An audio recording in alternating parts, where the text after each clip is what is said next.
नमस्कार दोस्तों, मेरा नाम है विमल सिंह। बालाजी स्टडी अड्डा में आपका स्वागत है। सामान्य विज्ञान के महत्वपूर्ण प्रश्न हम करा रहे हैं आपको। तो आज से हमारा नया चैप्टर स्टार्ट हो रहा है, प्रॉपर्टीज ऑफ मैक्रो मैटर्स। इसके अंतर्गत हम कुल 20 प्रश्न देखेंगे, जैसे कि डेली देखते हैं। और आज हमारा होगा पार्ट नंबर जो है वो 13। इससे पहले हमने देखा था इसका पार्ट नंबर 12, जो कि आपको साइड में आई बटन में पिछला वाला वीडियो मिल जाएगा। और ये वीडियो हम देखते हैं डेली दोपहर 3 बजे, तो लाइव आकर भी आप ये वीडियो देख सकते हैं। तो चलिए शुरू करते हैं। सबसे पहले बात करते हैं पिछले वाले वीडियो में जो मैंने प्रश्न पूछा था उसके उत्तर की। प्रश्न मैंने क्या पूछा था? कोशिका सिद्धांत किसने दिया था? रॉबर्ट हुक ने, स्लाइडन व स्वान ने, मेलपीगी व विरकोव ने, या नाल व रुस्का ने। इस प्रकार से अलग अलग ऑप्शन थे, आपको बताना था कौन सा सही होगा। तो 4 ऑप्शन है, इन चारों में से कौन सा सही होगा? चलिए बात करते हैं उत्तर की। तो आपका ऑप्शन नंबर बी वाला बिल्कुल सही होगा। स्लाइडन और स्वान जो है इन्होंने कोशिका सिद्धांत जो है वो दिया था। इसमें जो स्लाइडन है ये आपके जर्मन पादप वैज्ञानिक जो है वो थे, और जो स्वान है ये आपके जंतु वैज्ञानिक थे। तो ये दोनों के बारे में हो गया। तो इन्होंने अपनी अपनी खोजों के आधार पर कोशिका के बारे में कह सकते हैं जो मत दिए थे, उसी को कोशिका सिद्धांत के नाम से जो है वो जाना जाता है। इनके अनुसार इन्होंने बताया था कि जो कोशिका है ये सजीवों की रचनात्मक और क्रियात्मक इकाई होती है, और नई कोशिका की जो उत्पत्ति होती है वो पहले से ही मौजूद कोशिकाओं से होती है। चलिए शुरू करते हैं अब अपने इस वीडियो के प्रश्न। जिसने ऑप्शन बी आंसर दिया था उसका बिल्कुल सही है। तो इस वीडियो का आपका पहला प्रश्न है कि निम्नलिखित कथनों पर विचार कीजिए। यदि केशिकत्व की परिघटना नहीं होती है तो। इस प्रकार से पहला कथन कह रहा है कि केरोसिन दीप का उपयोग मुश्किल हो जाता है। फिर है कि कोई मृदु पेय का उपभोग करने के लिए स्ट्रॉ का प्रयोग नहीं कर पाता है। तीसरा, स्याही शोक पत्र काम करने में विफल हो जाता है। और चौथा, बड़े पेड़ जिन्हें हम अपने चारों ओर देखते हैं पृथ्वी पर नहीं उगते हैं। तो आपको क्या बताना है? उपर्युक्त में से कौन से कथन सही है आपको बताना है। Option A B C D में से छांटना है। बात करते हैं उत्तर की, कौन सा यहाँ पर कथन गलत है। तो दूसरा वाला आपका कथन गलत है, बाकी आपका पहला भी सही है, तीसरा भी सही है और चौथा भी सही है। तो ऑप्शन के अकॉर्डिंग ए वाला आपका ऑप्शन जो है वो सही हो जाएगा। कौन सा कथन गलत है कि कोई मृदु पेय का उपभोग करने के लिए स्ट्रॉ का प्रयोग नहीं कर पाता, यही आपका गलत है, बाकी तीनों आपके सही हैं। देखते हैं अपना अगला प्रश्न दूसरा। गिरती हुई वर्षा की बूंदों को गोलीय आकृति का कारण, या उनकी जो गोलीय आकृति है उसका कारण क्या होता है? तो पहला ऑप्शन है जड़त्व का सिद्धांत, दूसरा है पृष्ठ तनाव का सिद्धांत, तीसरा है प्रत्यास्था का सिद्धांत, और चौथा है ऊर्जा का सिद्धांत। इस पर बेस्ड मैंने आपको प्रश्न इससे पहले कराया था प्रश्न, परंतु वहां पर दूसरी तरीके से पूछा गया था, यहाँ पर दूसरी तरीके से पूछा गया है। पूछा गया आपसे कि गिरती हुई वर्षा की जो बूंदें हैं उसको गोलीय आकृति का, जो उसकी गोलीय आकृति उसका क्या रीजन होता है। बात करते हैं उत्तर की, तो आपका ऑप्शन बी बिल्कुल सही हो जाएगा। पृष्ठ तनाव के कारण जो है इस प्रकार की गोलीय आकृति होती है। जैसे कि आप देखते हैं वर्षा की बूंदें होती है तो इस प्रकार से गोल गोल बूंदों की जो होती है उनका आकार जो है इस प्रकार से होता है।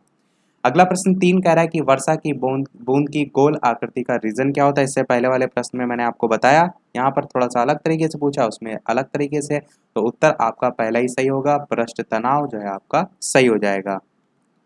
और सेम यही प्रश्न आपका एक और तरीके से पूछा गया था, वो भी मैं आपको दिखा देता हूँ। वो ये प्रश्न है कि वर्षा की बूंदें गोलाकार होती हैं क्योंकि हवा में प्रतिरोध होता है, वे बहुत अधिक ऊंचाई से गिरती हैं, जल में पृष्ठ तनाव होता है, या उपर्युक्त में से कोई नहीं। तो देखिए इससे पहले जो प्रश्न आया था वो भी इसी पर बेस्ड था, इससे पहले प्रश्न आया वो भी इसी पर बेस्ड है, परंतु एक ही प्रश्न आपका 3 अलग अलग तरीकों से अलग अलग पेपर में पूछा गया था। तो सभी मैंने आपको दिखा दिए कि आप कंफ्यूज ना हो। तो यहाँ पर उत्तर कौन सा सही होगा? आपका ऑप्शन सी वाला, जल में पृष्ठ तनाव होता है, यही जो है वो सही हो जाएगा। इंपॉर्टेंट है इसीलिए इसको मैंने 3 तरीकों से करवाया है। अगला प्रश्न 5 कह रहा है बत्ती वाले स्टोव में केरोसिन का बत्ती में ऊपर चढ़ने का कारण क्या होता है। बहुत अच्छा प्रश्न है, पूछा गया है विसरण होता है, परासरण होता है, पृष्ठ तनाव होता है, या जीव द्रव्य संकुचन होता है। जो बत्ती वाले स्टोव होते हैं आप देखते हैं इस प्रकार से उसमें कपड़े टाइप की जो है वो बत्ती पड़ी रहती है स्टोव में, और इसमें जैसे कि इतना लेवल पर तेल है तो ये जो तेल होता है वो इसी बत्ती के कारण ऊपर चढ़ता है। तो वही लिखा है, स्टोव में जो केरोसिन का बत्ती में ऊपर चढ़ने का कारण होता है वो क्या होता है, वो यहाँ पर पूछा गया है। तो 4 ऑप्शन दे रखे हैं, बताना है आपको कौन सा सही होगा। चलिए बात करते हैं उत्तर की। तो आपका ऑप्शन नंबर सी पृष्ठ तनाव बिल्कुल सही हो जाएगा। तो इसका भी रीजन पृष्ठ तनाव ही होता है।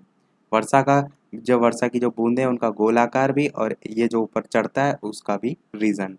अगला प्रश्न 6 कह रहा है कि द्रव बूंद की संकुचित होकर न्यूनतम क्षेत्र घेरने की प्रवृत्ति का कारण क्या होता है? श्यानता होता है, पृष्ठ तनाव होता है, घनत्व होता है, या वाष्प दबाव या वाष्प दाब जो है वो होता है। आपको बताना है इन चारों में से कौन सा सही होगा। प्रश्न पूछा गया है कि जो द्रव बूंद होती है उसकी संकुचित होकर एक न्यूनतम क्षेत्र वो कवर करती है, वो घेरने की प्रवृत्ति जो है वो क्या कहलाती है?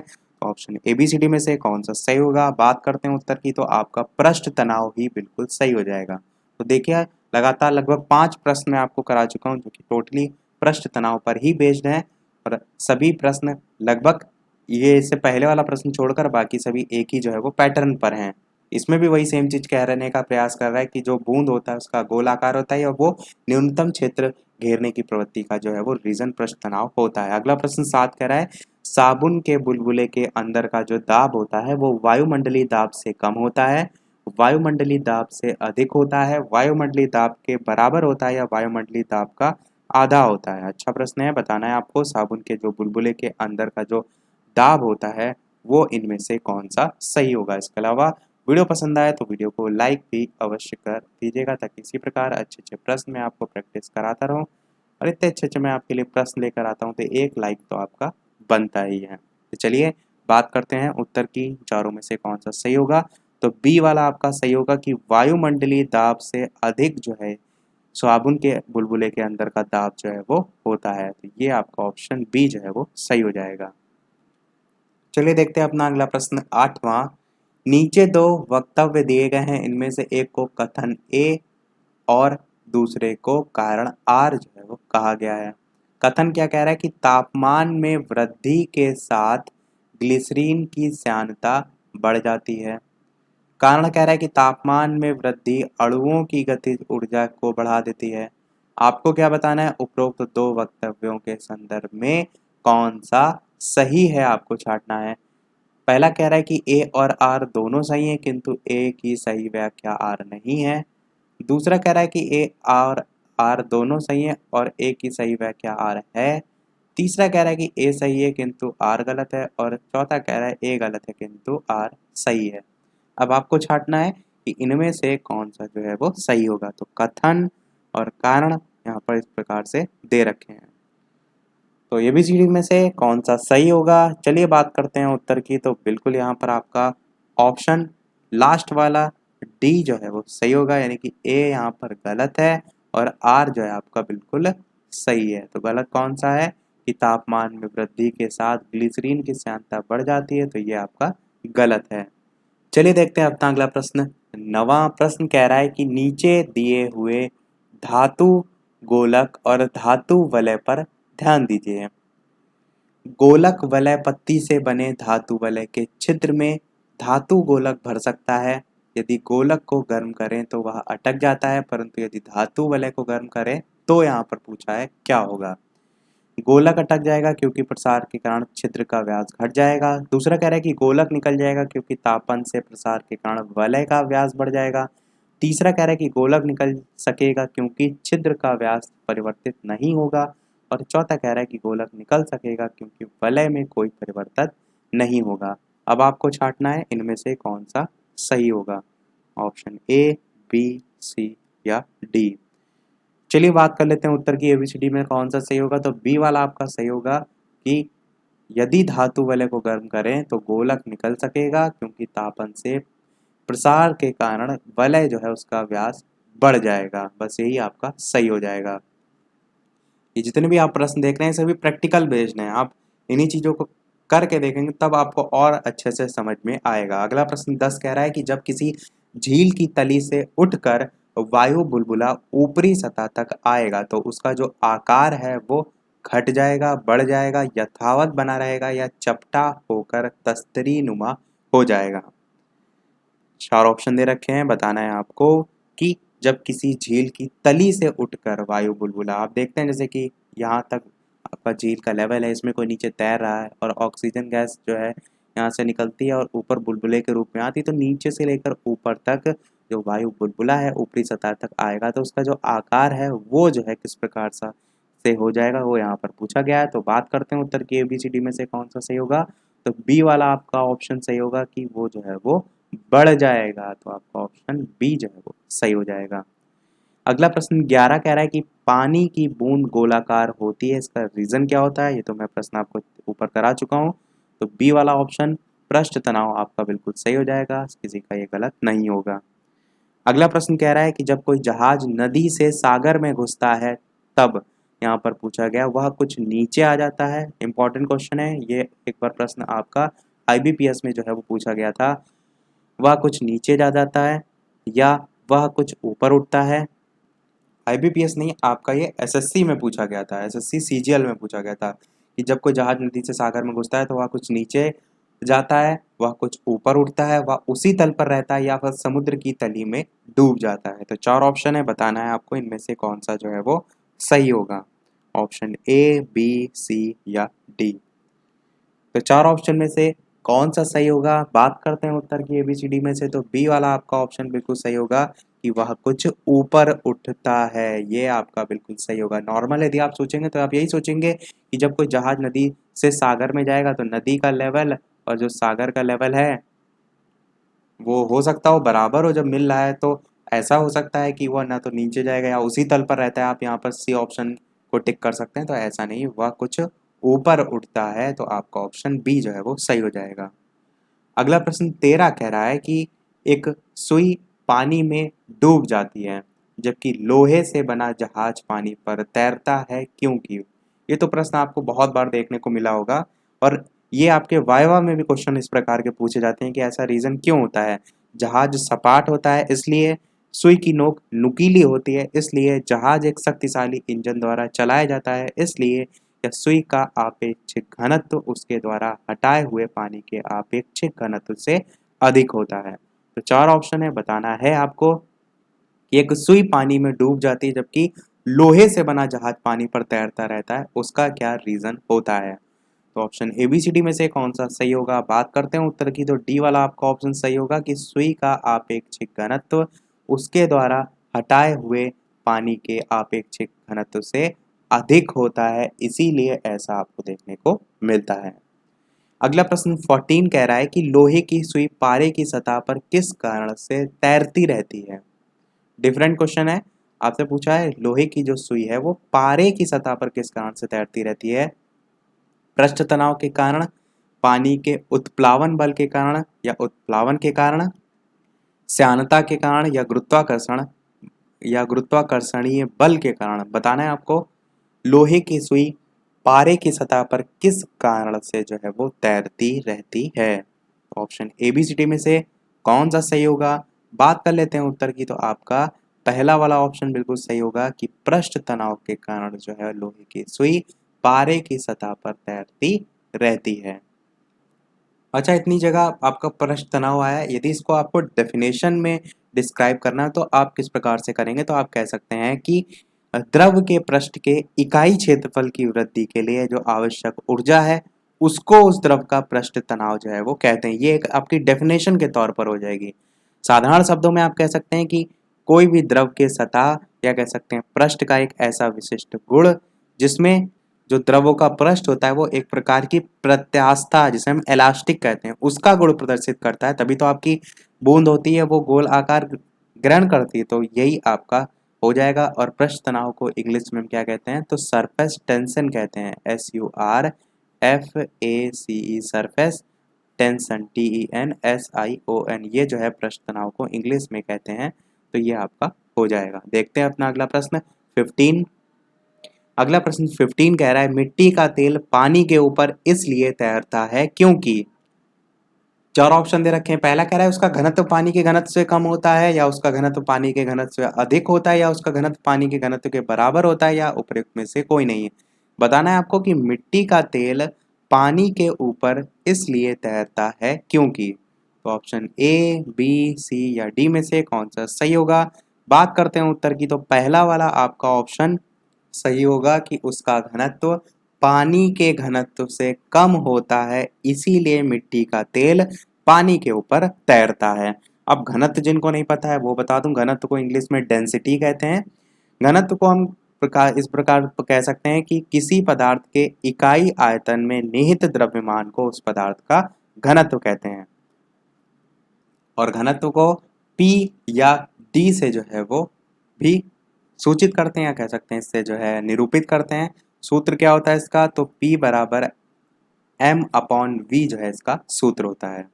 अगला प्रश्न देखते हैं 16। तेल जल के तल पर फैल जाता है क्योंकि, देखिए इससे पहले प्रश्न जो पूछा गया था वो पूछा गया था तैरता है, यहाँ पर क्या पूछा गया है, फैल जाता है। थोड़ा सा अंतर कर दिया गया है। अब आपसे पूछा गया है कि तेल जल की अपेक्षा कम घना है, तेल जल की अपेक्षा अधिक घना है, तेल का जल तनाव पानी से अधिक है, या तेल का तल तनाव पानी से कम है। चारों ऑप्शन है, बताना है आपको कौन सा सही होगा।